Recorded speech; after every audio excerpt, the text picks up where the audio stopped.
Thank you for joining us for KREM 2 News at 5 tonight. I'm Mark Hanrahan. It's good to have you here. I'm Whitney Ward. A Spokane woman is back in Washington tonight to face charges for the same murder her son is also accused of. Danae Hewlings was arrested last month in California and then extradited back to Washington to face a judge. She appeared in Spokane County Court for the first time today. KREM 2's Cody Proctor joining us now in the studio with more. Cody? Well, Mark and Whitney, Danae Hewlings is accused of the murder of Alvin Gallegos. Now, police say she admitted to being there when her 18-year-old son killed him. Danae Hewlings made her first court appearance on Monday in Spokane County Court for a case that stems from last spring. Investigators say 18-year-old Caleb Hewlings killed Alvin Gallegos in his South Hill apartment last April. Court does note that this appeared to be a very violent encounter. According to court documents, the death was originally listed as a suicide, but after further investigation, prosecutors linked the crime to a hat matching Caleb Hewlings' DNA at the crime scene. Court records show Hewlings made multiple references to witnessing him murder a man. That included messages she sent to a friend and a police report she made days after Gallegos' death. You'll see that she's the one that called the police a little less than a week after the event and reported that her son had killed this man. Hewlings is now being held on a $250,000 bond reduced from $1 million.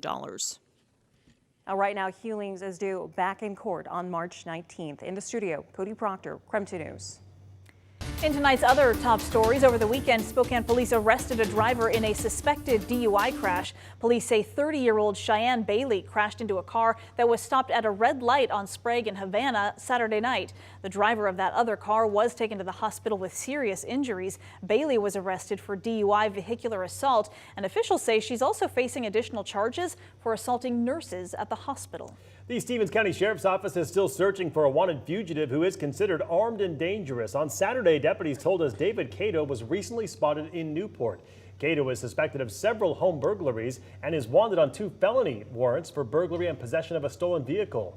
There is a $5,000 reward for any information leading to his arrest. You are asked to contact the U.S. Marshals if you have any information on his whereabouts.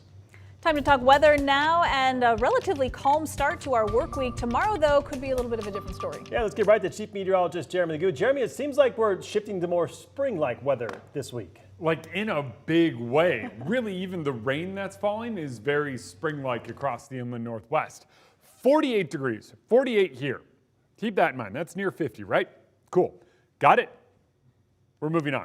48 here, but up in the mountains, we've got snow. That is indicative of how cold it is in the atmosphere above us. So you go up in elevation and those temperatures drop. Now, when it comes to the snow, Lookout Pass seems to be about it. 4th of July, I think you're pretty good on the snow. Maybe a couple of snowflakes mixing in is about it early tomorrow. Snow over Snoqualmie as well, but hear me out on this. With the cold overhead and more moisture in the forecast and our temperatures up near 50 down low, we have just about everything in place that when we get these rounds of showers moving through, what starts as widespread kind of, I would say, late wintry rain tonight turns into spring-like rain tomorrow afternoon. What winds up happening is we have our afternoon highs up near 50. We have the cold air overhead, and scattered showers with a little bit of sunshine mixing in means we will likely see a few rumbles of thunder. Well, hear the thunder, see a few strikes of lightning tomorrow and hear the thunder. I think that tomorrow winds up looking a lot like yesterday, just a little bit warmer. By Wednesday, it starts clearing out. By Thursday, mostly sunny skies and highs in the 50s. By this weekend, 60 degrees is on the table. All right, sounds good, Jeremy. Thank you very much. And a reminder, the memorial service for the Washington State trooper killed on I-5 in Marysville last weekend will take place tomorrow at Angel of the Winds Arena in Everett. That service for Christopher Gadd will start at 1 p.m. It is open to the public. The Washington Department of Transportation is urging drivers to pay extra attention in construction zones. This follows a crash in a work zone that injured 3 people in Federal Way on Wednesday. This year, at least 9 washed-out workers have been sent to the hospital after drivers crashed into work zones. Adam Gonzalez has been hit 3 times on the job. His message is simple. Just slow down. I mean, that's really important for, like I said, for my team and my family members here at work to get home. Please slow down. Governor Jay Inslee did sign a bill last year which now allows speed cameras on highways to catch drivers who are speeding in those work zones. Those cameras will be operational in July of this year. And next month, WashDOT will take part in the National Work Zone Safety Awareness Week. It'll hold an event honoring the 61 workers who've been killed on the job. The Worker Memorial will take place on April 2nd. The Biden administration says it expects Boeing to cooperate with the Justice Department and the National Transportation Safety Board, as both agencies are now investigating that Alaska Airlines door blowout in mid-flight. On January 5th, an Alaska plane flying over Oregon suffered a mid-flight blowout of a panel on the side of the aircraft. The airline says an inspection found loose bolts on many of its Boeing MAX 9s, but the company also acknowledged that it cannot find records related to the removal of the door panel, prompting criticism from transportation officials.